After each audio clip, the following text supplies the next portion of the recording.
Физика — прекрасный способ познания мира людьми. С ее помощью можно объяснить, как летают птицы, почему вода превращается в лед, почему огонь светится, и это лишь пара примеров. Но это не значит, что объяснения всегда простые и понятные. Объяснения незнакомых явлений могут быть совершенно непонятными.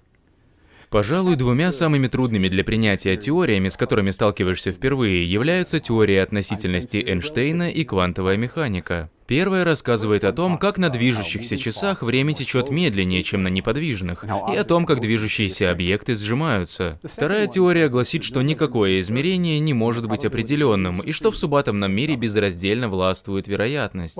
Хотел бы я сказать, что ведутся аргументированные споры по поводу этих теорий, и что нам, ученым, каким-то образом удалось найти способ повернуться к более интуитивной физике конца XIX века, но это не так. Простой факт состоит в том, что относительность и квантовая механика проверялись бесчетное количество раз, и они работают. Нравится нам это или нет, но придется научиться принимать эти странные предсказания за истинные. Однако, и это может удивить вас, этим идеям почти 100 лет. Передовая наука шагнула вперед. И то, над чем сейчас размышляют ученые, гораздо странней. Давайте слегка пройдемся по традиционной квантовой механике. Она появилась в середине 20-х годов 20 века и иллюстрировалась уравнением, выведенным Эрвином Шрёдингером, которое носит его имя. Оно объясняет, почему электроны вращаются по тем или иным орбиталям и обладают на них соответствующими энергиями. Проще говоря, данное уравнение объясняет, что электрон можно обнаружить здесь или здесь, но никогда тут или вот тут. Вот что значит квант. Существуют определенные дискретные явления, которые возможны, а другие нет. Квантоваться могут масса, заряд, положение и энергия. Уравнение Шрёдингера было лишь частью квантовой теории и не учитывало относительность. Но зато оно предполагало, что протон окружен классическим электрическим полем. Помните, что классические поля не квантуются, они весьма плавные.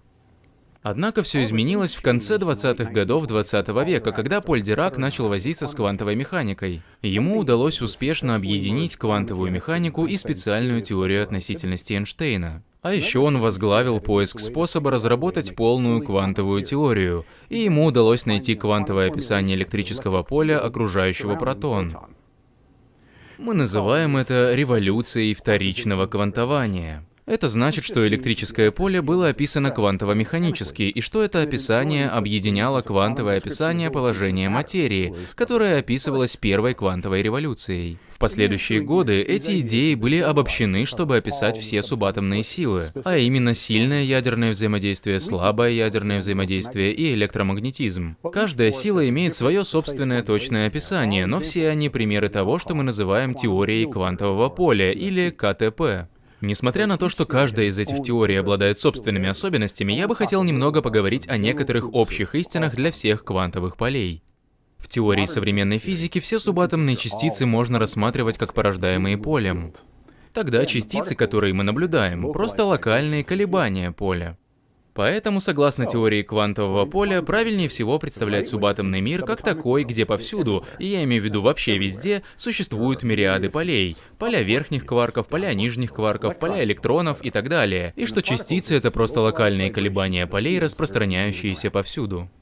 Эта идея может также объяснить, как взаимодействуют частицы. Например, предположим, есть электрон, двигающийся по прямой. Электрон — это локальные колебания электронного поля.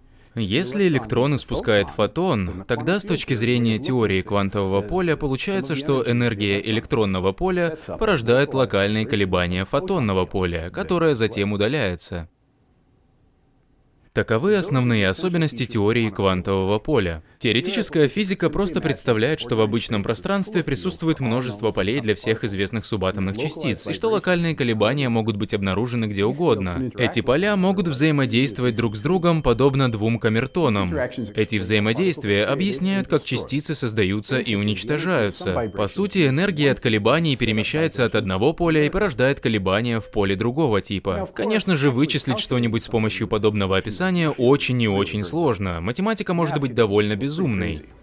Но основная идея очень проста.